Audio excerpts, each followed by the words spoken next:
अस्सलाम वालेकुम नाज़रीन। MW न्यूज़ ते ब्रेकिंग न्यूज़ खणी आयो त गुज़िरियल ॾींहुं सिकंदर कुंभार जी गिरफ़्तारी ख़िलाफ़ मिसण वासियुनि कुंभार इताद पारां टंडोल लायर प्रेस क्लब जे अॻियां धरणो हणी सिकंदर जी आज़ादी ऐं कूड़ा केस ख़तमु करण जो मुतालबो कयो। अचो त साण पुछूं था त हिननि ईअं छो कयो। पंहिंजे कारोबार धंधे वारो माण्हू हुनते हरू भरू इल्ज़ाम आणियो, हुनखे दुनिया जे चवण ते, माण्हुनि जे चवण ते हुनखे ब्लैकमेल कयो वञे। कॾहिं गिरफ़्तार कयो वियो आहे? सुबुह जो कयो अथनि। उनमें छा निकितो छा न? कुझु बि कोन्हे, धंधो ई कोन्हे, को कारोबार कोन्हे, बनी रहियो पोखे पंहिंजी। जेके हलाईंदड़ आहिनि मिसण शहर में, जेके उहे आज़ादु हलनि पिया, सरियाम पिया हलनि, उन्हनि खे को नालो कोन था वठनि, बेगुनाह डेली सिकंदर कुंभार ते एक्शन पिया खणनि, डेली ॿधियो वञनि हितां खां। असांजे मिसण में असांजे कुंभार बिरादरी जो सिकंदर कुंभार हिन ताईं हुनखां 3 खां 4 FIR कटिजी वियूं आहिनि। न को कहिड़ा धंधे ते थो वञी सघे, न पंहिंजो कमकार करे सघे, न हुनखे कमु करण बि ॾींदा। पुलिस वारा चवनि था त तूं विकिण, दुबारा तूं विकिण त असांजो माल ठहे। हाणे इन में जेके बि तक़रीबन हिन में वधीक जेको हेठियों अमिलो आहे हुन में वधीक मुलविज़ आहे पुलिस वारो, जेको उन में वॾो मुंशी आहे।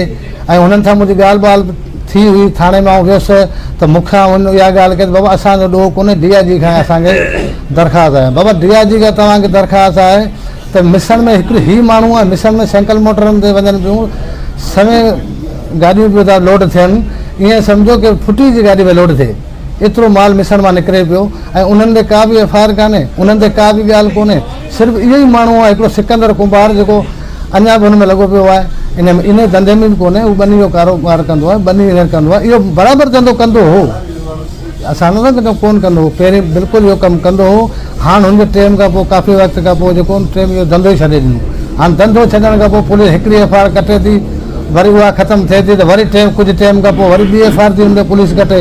मक़सदु ग़रीब असां चवंदा ॾोह घणो कयो आहे। असांखे इन ॻाल्हि ते ॾुख आहे त कंहिं बेगुनाह खे फासाइण ऐं पुलिस जी जेकी आहे दहशतगर्दी, या हीअ त अॻे त चवंदा माण्हू दहशतगर्द, हीअ पुलिस दहशतगर्द थियो हले।